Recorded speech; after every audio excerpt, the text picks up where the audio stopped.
हर coaching institute वाला ही कहता है कि मैं बच्चे में जान डाल दूंगा, या वो अपने पूरा एंथुसियाज्म से पेरेंट्स को कन्विंस करने की कोशिश करते हैं। तो आप अपने आप को दूसरों से बेटर कहाँ पाते हैं? Why you are better than other coaching institutes in Kishangarh? Kishangarh देखो, उसमें कई सारे फैक्टर है। जैसे फर्स्ट मैं अपनी क्वालिफिकेशन की बात करता हूँ, एजुकेशन, राइट। मैंने इंजीनियरिंग किया तो थोड़ा सा मेरा मैथमेटिक्स अपर हैंड है, राइट। हिंदी से पास आउट हूँ तो इंग्लिश चैलेंज था, उस पर वर्क किया तो वो भी अपर हैंड हो गया। एमबीए किया तो थोड़ा सा इकोनॉमिक्स वगैरह सोशल वगैरह भी स्ट्रांग हो गया। तो क्या एजुकेशन में थोड़ा डाइवर्सिफिकेशन है मेरा, तो मुझे क्या पढ़ाना इतना चैलेंजिंग लगता नहीं है। मैं साइंस बैकग्राउंड से हूँ, बिल्कुल। तो ये मैं सेटिस्फाइड हूँ आपके इस आंसर से, why you are better than. और उसमें देखो फिजिक्स, केमिस्ट्री हुई, साइंस, मैथमेटिक्स, सोशल, इंग्लिश, ये चारों जो सब्जेक्ट है ना, मैं अकेला ही पढ़ाता हूँ 11 साल। और ऐसा नहीं कि इसमें कॉम्प्रोमाइज है, ये टॉप नॉच पे डिलीवर करता है। बच्चों के जितने भी मार्क्स आते हैं, है ना, मार्क्स तो देखो बाय प्रोडक्ट है, लेकिन वो बहुत साउंड मिलेंगे बच्चे पढ़ाए हुए मेरे।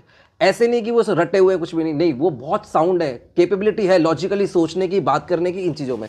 तो इसलिए मेरे को थोड़ा प्राउड फील होता है कि वो काम मैं अकेला कर सकता हूँ और कर रहा हूँ। जो काम 4 फैकल्टीज का है, मैं उसको आराम से अकेला करता हूँ। और प्रोबेबली आई शुडंट से दिस, बट मैं उनसे बहुत अच्छा काम कर लेता हूँ। ऐसा क्या यूनिक आप ऑफर करते हो आपके पढ़ाने के तरीके में? दो तीन चीज तो श्योरिटी आपको अभी और भी आने वाले टाइम में मिलने वाली है, ये तो मैं गारंटी लिख के दूंगा, ठीक है। 2-3 चीज तो आपको मिलने वाली है अगर आपका बच्चा मैंने लिया है तो। पहली चीज क्या, पहले जो मैथ, साइंस, सोशल तो सब पढ़ाते हैं। एक सबसे बड़ा जो फैक्टर होता है ना, you would be agree with me, वो अपने होता है लैंग्वेज का। लैंग्वेज अपने आप में बहुत बड़ा गेम होता है। इट्स नॉट लाइक कि आपने टेंसेस पढ़ा दिया, ग्रामर पढ़ा दिया, फिनिश हो गया। नहीं, इसमें बहुत चीजें होती है। जो एक लैंग्वेज आदमी को ना स्टार्टिंग से अगर अच्छी मिल जाए ना, तो वो बहुत स्ट्रांग बन जाता है बोलने में, डिबेटिंग में, लिखने में, लैंग्वेज में। आप इंग्लिश की बात कर रहे हैं? हाँ, लैंग्वेज में ऑब्वियसली बात है। हमारा सीबीएसई बोर्ड होता है, आईसीएसई बोर्ड होता है, तो वो इंग्लिश में ही होता है, राइट। तो उसमें क्या हम लोग स्टार्टिंग से काम करने लग गए हैं। फर्स्ट क्लास से हम फर्स्ट और सेकंड से काम करने लग गए हैं।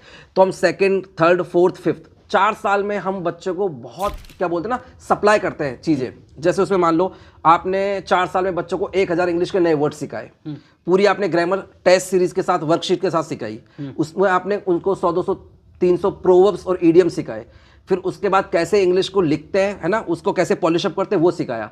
तो अगर आप 4-5 साल में ये आप काम कर दोगे, और सोचो आपका ही बच्चा है इतनी कम उम्र में अगर वो 5th और 6th तक इतना शार्प बन गया, तो बोलते ना well begun is half done. तो आपकी जर्नी तो वैसे ही बहुत अच्छी होने वाली है। क्योंकि 5वीं 6वीं तक हम लोग सिर्फ टाइम पास करते हैं। अरे सेकंड में तो है, थर्ड में तो है, अभी तो 5th क्लास में बच्चा भी तो क्या ही सीखेगा। अरे तो भाई वही सीखने की उम्र थी, वहां पे उसके पास कोई प्रेशर नहीं है। तो वहां पे अगर आप उसको सोशल, हिस्ट्री, साइंस नहीं सिखा सकते, तो इंग्लिश पे प्रॉपर और मैथ्स पे प्रॉपर वर्क करो, जिससे उसका बोलने का, लिखने का और सोचने का इंटेलेक्चुअल लेवल बढ़े। इस पे तो मैं बहुत मेहनत कर रहा हूँ, इस चीज पे।